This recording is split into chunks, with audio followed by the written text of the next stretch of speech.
to this week's episode of Faster Masters Rowing Radio. Grab a seat at the table as Masters rowing coaches Marlene Royle and Rebecca Caroe share their biggest secrets on how to unleash your hidden potential and plot a new course for real results on the water and off. Now, on to the show.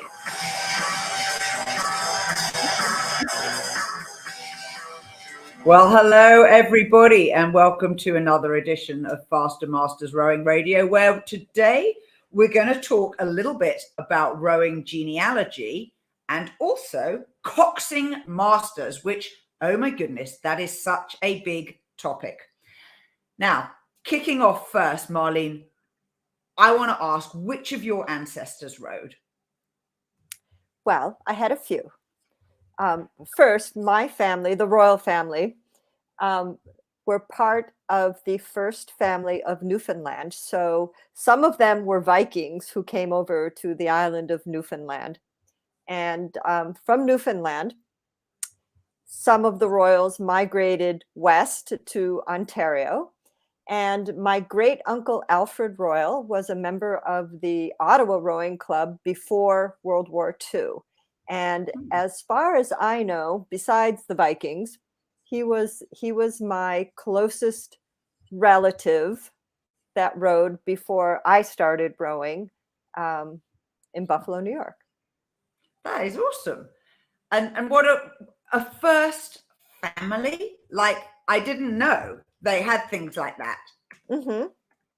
And well, in Newfoundland, there's a book of original names that is historically the names of the first families that came to the island of Newfoundland. And for those who don't know Canadian history, Newfoundland was a separate country until after World War II. And Newfoundland only became a province of Canada after World War II.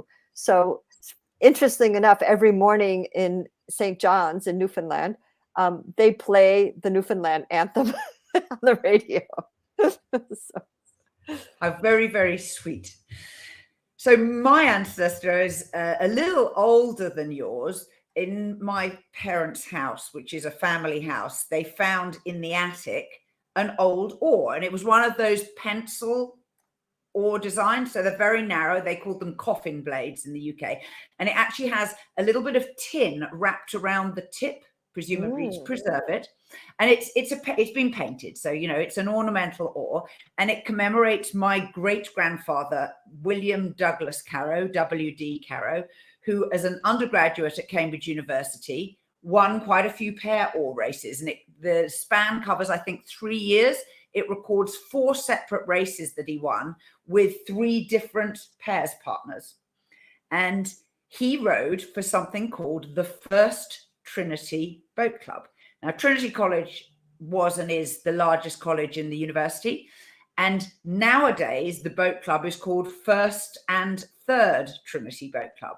Presumably, there was a first, a second, and a third. So I looked it up. The first boat club, this is very, very British. I'm not going to add another pejorative adjective. You can work it out. But the first boat club was for people who had been to high school at Eton or Winchester. The second boat club, I believe, was for people who went to minor public schools. And the third boat club was from the rest who went to grammar schools or had been educated at home or some such. So that was how they segregated the youngsters in those days. Anyway, obviously, second boat club died out and first and third merged. So they're known as first and third, or FAT, with fat, which I think is, again, very fun. But one of the races he won, I found out a little more about. It was one at a local to Cambridge small town called St Neots, which still has its own rowing club and a regatta.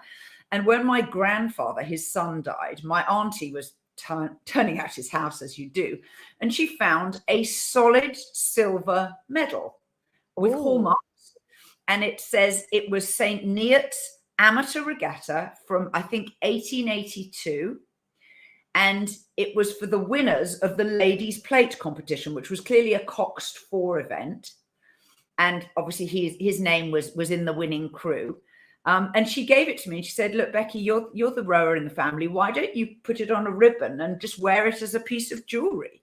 And so I have it, and it's on a little ribbon. I'm not wearing it today, but so that's my little bit of my rowing genealogy until I came along.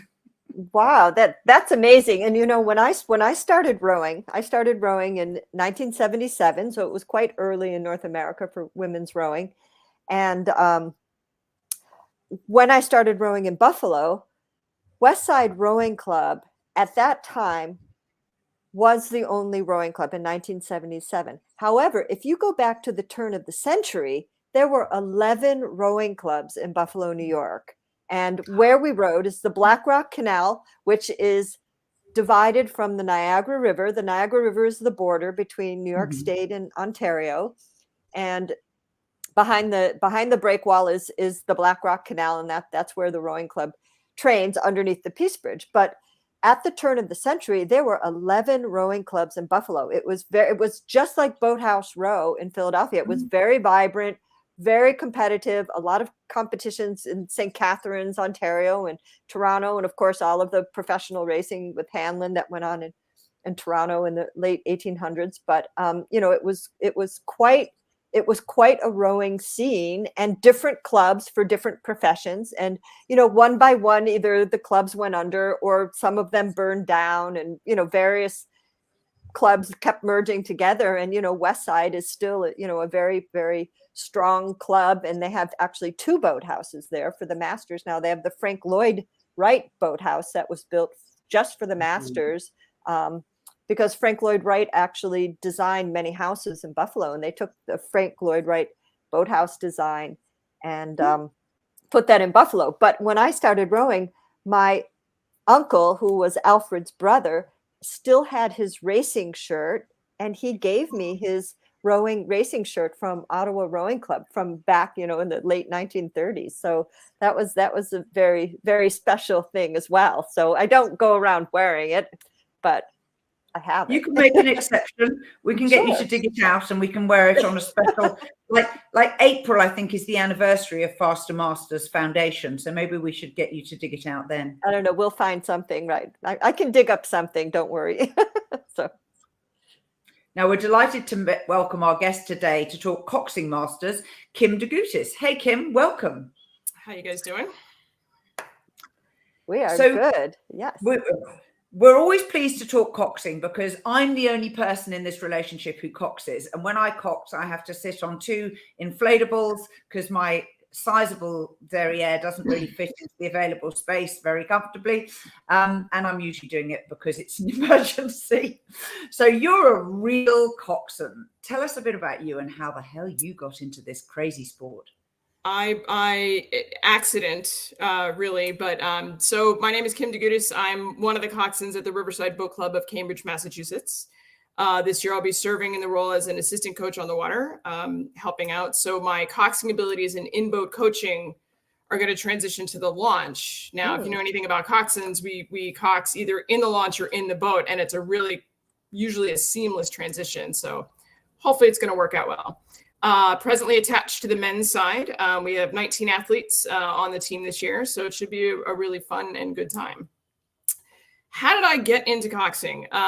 Really quite by accident. I rowed in college. I rowed at a very small Division III liberal arts school in South Jersey. The school is so small, people in New Jersey haven't even heard of it. It's now called Stockton University. They do have a rowing program, but it is quite small. Mostly grassroots fed and funded. Learned to row there. Took a few years off. That's usually typical for masters. We get life started, we do other things, and then we find our way back to the sport later on. I found my way back to the sport in Portland, Oregon. I was a soccer player at the time, and I was recovering from an ACL tear in my knee, walking along the side of the river one day as part of a project. I work outside for a living, and I saw a single sculling blade on the edge of the river, and the collar was broken. And you know, when you're a rower and you see one oar, you don't see a boat, you don't see an athlete, you're alarmed. So I was able to get the oar, I was able to bring it back to my office, and a sculling blade does fit in an elevator, in case anybody's curious. one of my colleagues was attached to one of the rowing programs in Portland, Oregon. And I said, I found this. And she said, bring it to the boathouse on Saturday morning. And so I did. I showed up and I met the program director and I met the guy that would be my first stroke seat. He was an excellent coach. And that was it. That was it. It was just, I showed up and then they said, why don't you sit here and take the boat out for a spin? And I fell in love with it. So that's how I got into coxing. And I've been doing it for about a decade now. So they put you right into the driver's seat, like cold turkey, right?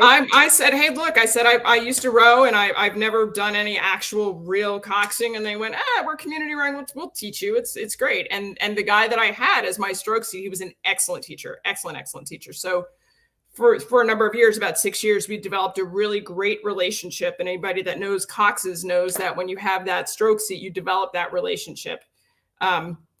And the stronger that bond is, the better the boat works, because sometimes you don't even need to communicate verbally. You can just look at each other and understand what the boat needs. So yes, absolutely. Great introduction. When I rowed at Boston University, and actually years ago in the mid 80s and late 80s, was a member of Riverside Boat Club as well. And, you know, having that relationship I was usually the stroke seat. So having that relationship with the coxswain in the boat that you can communicate what's going on just makes such a tremendous difference. And what is it like Coxing Masters? It can be a little intimidating, and that depends on I would say the age of the coxswain. We presently have a couple of younger coxswains, some that are just right out of school. I'm the oldest one. I'm double their age right now. I'm 48. So if you're going to be in a boat with 48-year-olds, 50-year-olds, you're potentially coxing your parents. 60 and 70-year-olds, because we have grand and veteran masters, those are potentially your grandparents. And that could be really, really intimidating. So I would say for younger coxswains, if you're going to get in a boat with masters, just be confident and own the fact that you own that seat. You know, they will listen to you. And the ones that don't, I would say go to your coach and have a conversation, because that's being disrespectful to the coxswain, right? If you're the coxswain, you're in charge of the boat, you're in charge of the athletes, and that's how the relationship should be. For me, when I substitute cox in other boats, because of my age, there's kind of that respect that's already granted. Initially, you have to earn the rest of it, but they kind of give you that little bit of leeway because, oh, she's 48. She's kind of our age. Let's see how this goes. It's not like you have to prove yourself when you sit in the seat and see if you can go straight and tell us what to do and that kind of thing. So I would say for the younger sect, own it, be confident. You know, it is intimidating. Just understand that, but you know, get your job done and they will give you respect. Well, I would assume that in a team boat with masters, they also would really appreciate a coxswain being well organized and being very clear. So if they own the seat and they take charge, I would imagine that, you know, the crew is going to appreciate that, because the boat's going to work better. The practice is going to run better. You know, they appreciate somebody knowing what they're doing, and you know, they can't row without the coxswain. And they appreciate it's not them. Right. A lot of programs will have they rotate rowers through and they're like, I don't want to do this. This is terrible. For somebody that's going to be permanently in that seat, you know, the advantage that we have is that that's our seat. We don't have to switch or anything. So people are like, thank goodness you're here. I'm going to give you that respect because you should know what you're doing, kind of a thing. So tell us one funny story about coxing. Oh my goodness. So as part of my job, if there's not enough of us at races, you get passed around to different teams as a substitute. Hey, we can't race unless we have a coxswain. So oftentimes at regattas, especially when I was out in Oregon at regionals, I would bounce from boat to boat to boat. And there was a day where my boat crossed the finish line and we rowed to the finish. It was a wet exit, so I had to jump out of the boat. Perhaps maybe misjudged the depth of the water, and I'm 5'3", so I got in up to here. So I'm already wet. Swam to shore. Guys took care of the boat. Ran across a hot parking lot to the launch dock. Got in the boat. Shoved off. Maybe wasn't quite balanced enough on the gunnels and went head over tea kettles into the lake. Got back into that 8. Rowed around to the start. We're doing some warm ups and things, and then 4 and 5 seat decided they didn't want to row on those sides, so they were gonna walk and switch. and masters, we're reasonably athletic, but we're not 21 anymore. And so 4-seat, just did the whole like stand up and, kind of let 5-seat go through. And somebody did something in the boat and the boat shifted and 4-seat went for a swim in the drink. Oh no. Had to pull them out. Got up to the starting line, and there's a couple of us that are kind of wet, and like the referees are like, did you guys have a pool party? What's going on here? Is everything all right? Something, yeah, exactly. So I would say that I've done a lot of swimming unintentionally as a coxswain. Sometimes the boats, I've been in a situation where the boat has swamped and has flipped over, backing into the stake boat in front of everyone. I mean, these things wonderful. do happen. Yes, I have a reputation in Canada, up in Burnaby, on Burnaby Lake, that I was one of the people that backed into the stake boat, and we flipped over. We went for a swim, and the geese came over to investigate because the geese are super curious on that lake. We eventually did race, but yeah, I've done my fair share of swimming. So that must be the Cascadia Regatta. But there are weeds. There are weeds at Burnaby, so that can get people into trouble sometimes if they have too many weeds on the course. Now you're rowing on the Charles. Yes, and that's for people who are not familiar with everyday training in Boston. There is a lot of traffic on the river on a daily basis, and you have to steer, you have to follow traffic pattern. There are 8 singles big boats. Can you give our listeners one example of a serious incident that happened that helped you sort of learn some lessons about, okay, this is what I should do or shouldn't do, or things that people may not, or people in boats may not always understand, like, this is where you need to be careful. These are the types of things that can happen if you don't obey the traffic pattern, or if you don't go through the right arch, or if you don't have the right etiquette, because things do happen on the water. They do, and it's unfortunate. The traffic pattern is pretty well understood here in the Charles, and it does shift between spring, summer, and then fall season. The most dangerous corner on the river is at Elliott Bridge, coming off the big curve, rowing upstream, and then going under Elliott Bridge. And the reason why is that the turn coming downstream is quite sharp.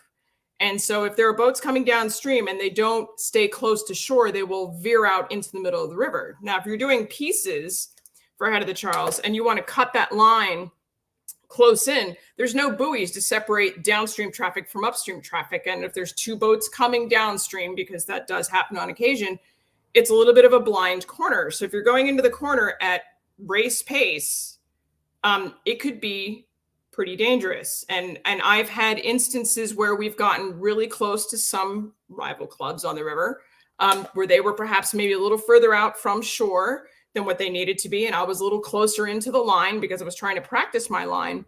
We didn't have a head-on collision, but we traded paint and going in opposite directions. It's jarring, especially for the people, on your port side. It's hey, we're going to have a collision, get on the rudder, the boat leans, and it can end not well. It can end not well, for sure. Pay attention. Absolutely. Let's take a brief message from our sponsor, from Rebecca. Our sponsor this week is the Rowing Through Menopause webinar. This is a series of 3 separate webinars that we are hosting over the next short period. And we are going to be talking firstly about how the physical aspects of menopause can affect your rowing. Secondly, about how you can adjust your training so that you can compensate for the physical effects. And thirdly, about the strength training that you need to do in order to keep your bone density and to stay healthy as your body goes through the change. It's 3 consecutive weeks, Thursdays at 6 p.m. Eastern Standard Time. And you can sign up for a free ticket. Go to eventbrite.com and search for Rowing Through Menopause. Now back to the show. So Kim, what would be your advice to anyone who is thinking about Coxing Masters? You know, again, I would say it's program specific. Some programs are a little more competitive than others. For community-based type programs, for general sweeps, I would say take a little bit more of a fun and supportive approach. I wouldn't say rah-rah, but you don't have to necessarily get after your crew with a big stick if they're not technically accurate. Be more encouraging. If you're in a more competitive mindset type boat, then you can bring the stick and have higher expectations. And if they're not meeting those expectations, let your crew know. But I wouldn't say, come on, guys, we can do this. It's like, listen, catch placement is not happening. Timing is not happening. Take these 5 strokes. Let's get them in on time. So I would say that the intonation that you would utilize between like a general sweeps program versus a highly competitive program is really going to be determinative in how you speak to those folks. Word choice is also something that you will develop. All coxswains will have their own vocabulary, their own thesaurus and different words they will use. And for me, that's the same thing. So I will have a different set of words that I will use with my adopted team. And I see 1 or 2 of them are online from Three Rivers Rowing Club, go Pittsburgh. Yes. So that's a different lexicon versus what I use with my guys at Riverside versus what I've used with the competitive women's program at CRI here in Boston. So again, word choice and intonation. So general sweeps, again, maybe a little more encouraging, a little less with the stick. Still let them know the expectations, but if they're not meeting expectations, I wouldn't get right on them. Give them another try. Try to explain that technical or that technique that you're aiming for in a different manner. And all of that will come with time and with meters. I've been doing this for a decade, so I have that experience. I've coxed in England. I've coxed for a bunch of different coaches. And when you hear the input and the words and the intonation that they use, you can fold that into your coxing. And that just makes you a little bit more of a holistic addition to the club or the boat that you're sitting in. Absolutely. I've had some feedback from some of the men in your Riverside 8. I know a couple of them very well, and they actually recommended that we get Kim on the podcast because she knows what she's doing in the coxswain seat. And one of the comments is that, nothing slips by. And this is a competitive men's Masters 8. Like, they train very seriously for the head of the Charles. So, yes, they want to get faster. In order to get faster, they like you to be demanding. That's my understanding of the feedback from them. But they'll be like, nothing gets by her. She's on it. She's very encouraging, but demanding. And I think that's very important, because if you want to go fast, you've got to work on things, 100%. Yes. And now, how do you organize your group? Do you have just one, like in the men's program, do you have 1 8 that you cox? Do you cox 8s and 4s? Do you row different boats, different sessions? We have different boats. So it depends on how many people are signing up for practice. That will dictate the size and number of boats that we put out. Typically, if we're going to put out an 8 and a 4, we try to make the 4 faster so that the 4 can stay with the 8. So we manage traffic that way so that we're not having to chase boats all over the basin and up and down the river. When I was coxing at my program in Oregon, we had multiple 8s that went out. And so it was either there was a day of the week that was the first 8, and then the JV 8, and then the novice 8. And so they dedicated that so the most competitive and the most technically proficient guys could spend a day rowing together and get faster. The nature of that program was community rowing, so to develop everyone. So the other 2 days of the week, they would blend in those intermediate and novices so that they can row with the better rowers and they themselves get better with their technique. Here at Riverside, it's a little bit of the same, but the team is much, much smaller than my team in Oregon. So again, we don't technically have like a first 8 and a second 8 because the team isn't that big. In terms of boats, I'm a specialist in an 8. I love 8s. They're fast. They're noisy. It gives me much more options. I'm not that great in a 4. And those of you that are coxswains out there will understand that if you're sitting in a bow loader, the coxing experience is much, much different. The boat feel is much, much different, and it's a completely different set of skills.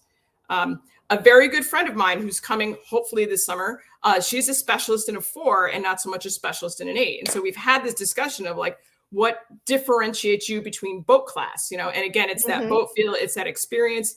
And it's what we like to do. You know, she likes 4s. It's a much more intimate experience. It's more finesse. The 8s are a dump truck. They're just dudes just pulling hard and going fast and let's go.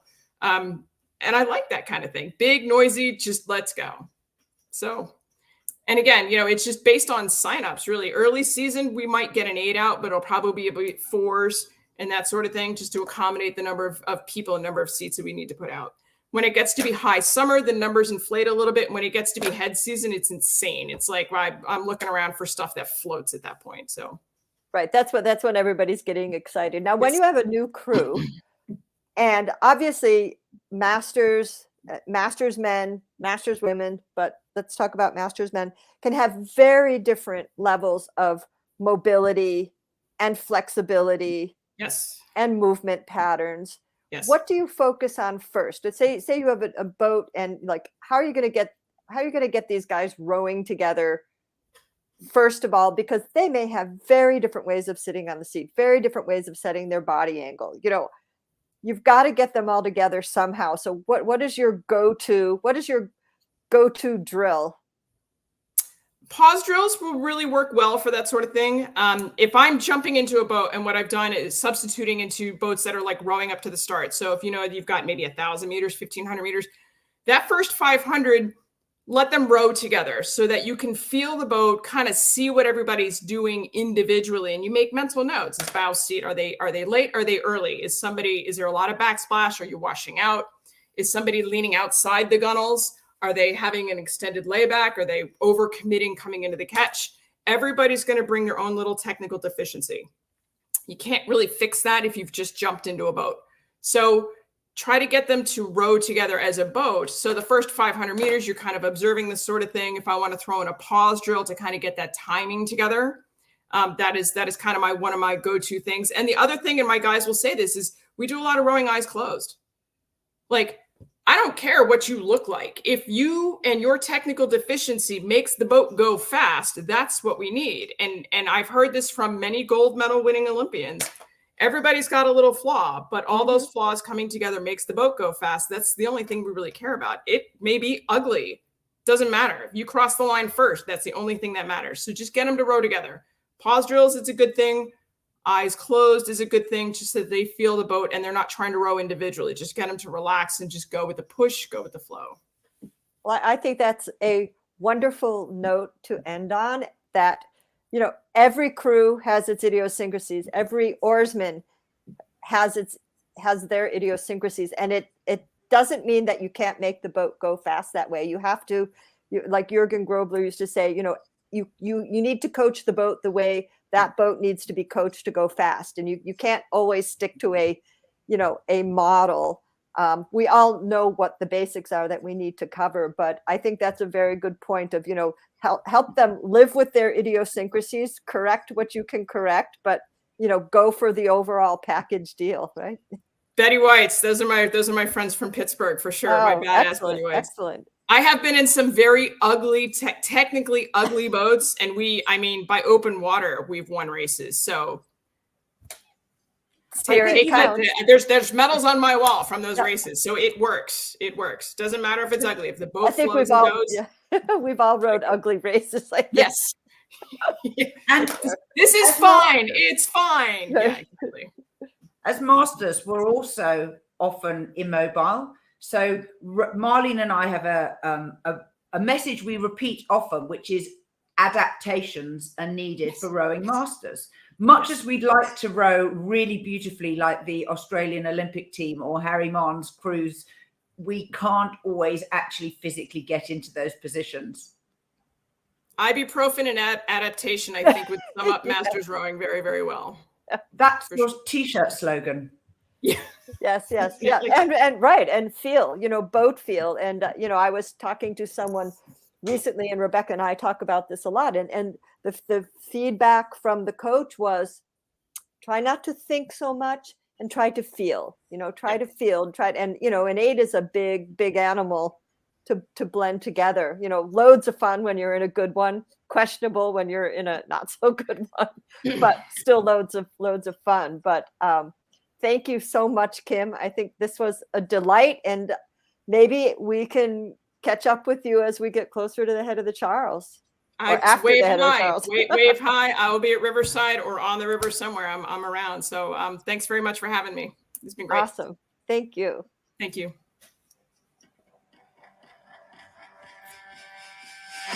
We are part of the Rowing Chat Podcast Network. Please tell your rowing friends about the show.